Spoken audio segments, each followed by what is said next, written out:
నిజామాబాద్ జిల్లా కేంద్రంలోని ప్రభుత్వ పాలిటెక్నిక్ కళాశాలలో పోలీస్ శాఖ ఆధ్వర్యంలో డ్రగ్స్ అవేర్నెస్ కార్యక్రమాన్ని నిర్వహించి అవగాహన కల్పించారు.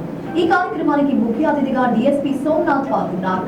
ఈ సందర్భంగా ఆయన మాట్లాడుతూ విద్యార్థులు డ్రగ్స్ కు దూరంగా ఉండాలని, తల్లిదండ్రులు ఆశయ సాధనకు విద్యార్థులంతా కృషి చేయాలని విద్యార్థులను ఉద్దేశించి మాట్లాడారు. ఈ కార్యక్రమంలో నిజామాబాద్ పట్టణ సర్కిల్ ఇన్స్పెక్టర్ నరహరి, 3వ టౌన్ SHO నరసయ్య, పాలిటెక్నిక్ కళాశాల ప్రిన్సిపల్ పాల్గొన్నారు.